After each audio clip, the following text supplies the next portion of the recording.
Na semana passada, o mundo inteiro celebrou 70 anos de um dos mais importantes acontecimentos da história da humanidade. O Dia da Vitória, o dia 8 de março. A vitória da democracia, a vitória da liberdade contra o nazifascismo, o fim da Segunda Guerra Mundial.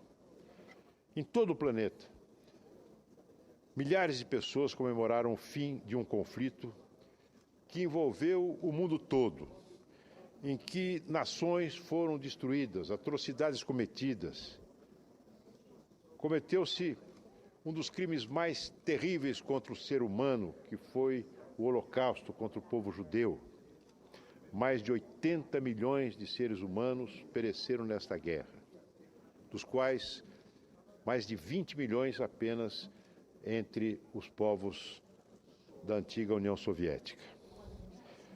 Para os povos que participaram diretamente da Segunda Guerra Mundial, o 8 de maio, na Rússia, o 9 de maio, é marcado por um simbolismo fortíssimo, porque mesmo tendo decorrido um tempo longo, 70 anos, o fim da maior guerra que já incendiou o mundo representou o término de muitos anos de violência, de sofrimento, de perdas irreparáveis e também representou o colapso da opressão conduzida sob a égide de um regime de terror, de uma ideologia de ódio, de racismo, de segregação. Pois naquele dia, 8 de maio, a Europa e o mundo viram-se aliviados da tirania do fascismo e do nazismo.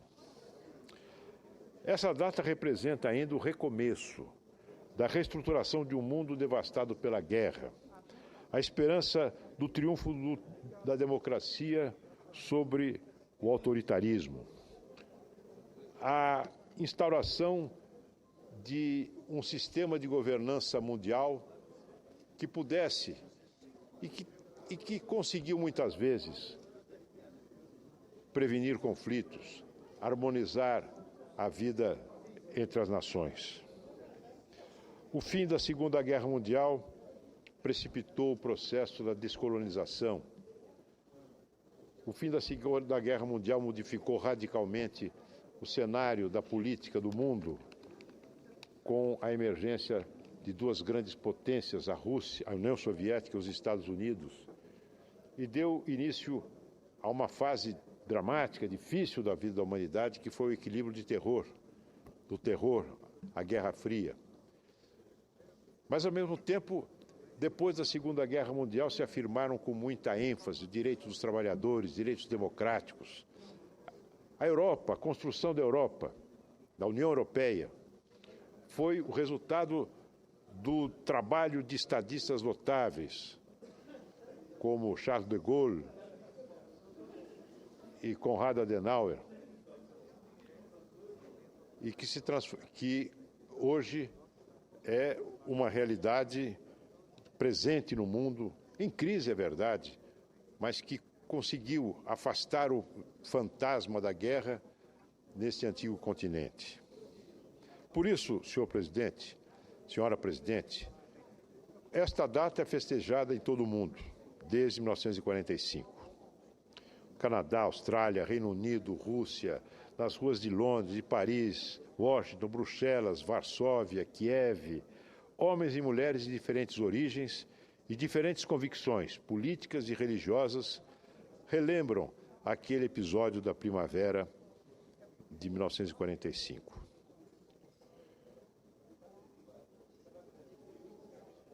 Nesse dia, 8 de maio, foram homenageados um remanescente de homens e mulheres que participaram da guerra. Um grupo de pessoas idosas e que trazem na sua vida, na sua memória, o testemunho deste momento dramático. Por isso, ao lado da comemoração do Dia da Vitória, nesse dia homenageamos também aqueles que morreram, a memória dos que perderam a vida no conflito entre civis e militares.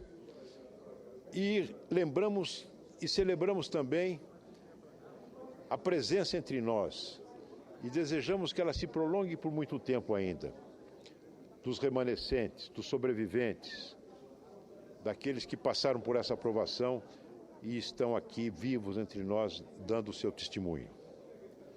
O Brasil foi o único país da América do Sul que enviou tropas para combater na Europa.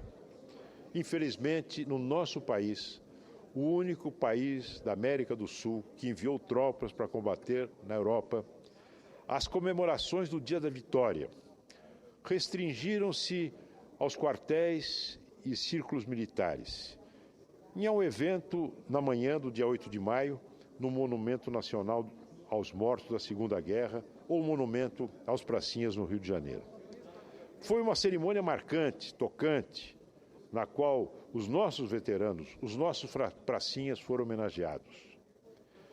Entretanto, eu registro com tristeza que na cerimônia do Monumento aos Pracinhas, a senhora Presidente da República esteve ausente.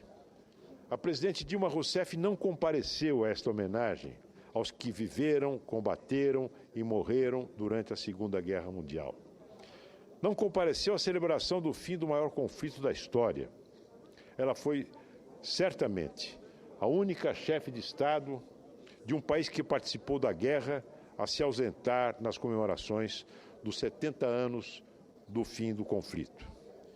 De uma forma injustificada, a presidente Dilma simplesmente não foi à celebração do Dia da Vitória. Talvez temendo manifestações populares que surgem, que eclodem a cada vez que ela aparece em público. Enquanto líderes do mundo todo comemoravam com seu povo esta data, a presidente Dilma preferiu fechar-se no seu bunker simbólico, o Palácio do Planalto, longe dos brasileiros. Mas ainda, senhora presidente, eu estive, há coisa de 15 dias, na Rússia, na companhia do senador Jorge Viana e do senador Luiz Henrique. Nosso querido senador Luiz Henrique. Nosso insubstituível senador Luiz Henrique. Como todos sabem, Luiz Henrique é uma pessoa estimadíssima na Rússia. A ligação do Luiz Henrique com essa instituição cultural, que é um farol da cultura das artes cênicas, que é o Teatro Bolshoi, é conhecida de todos nós, pois ele conseguiu, como prefeito de Joinville, instalar na sua cidade uma escola do Teatro Bolshoi, a única instalada fora da Rússia. Pois havia uma enorme expectativa, e nós tivemos contato ali com parlamentares, com senadores da Rússia, uma enorme expectativa pela visita da presidente Dilma Rousseff, presidente de um único país da América do Sul a enviar tropas para combater o nazifascismo na Europa. Uma enorme expectativa. A celebração lá foi monumental. O fim do que os russos até hoje chamam a Grande Guerra Patriótica. Pois, no dia 8 de maio, a presidente Dilma também não apareceu. Também faltou esse compromisso assumido com os russos, sem nenhuma justificativa séria. Por isso, senhora presidente, ao lado do registro que faço, da nossa homenagem àqueles que participaram da Segunda Guerra, como combatentes brasileiros, aos nossos pracinhas, que enfrentando as condições climáticas mais adversas, enfrentando a precariedade dos seus armamentos, enfrentando a precariedade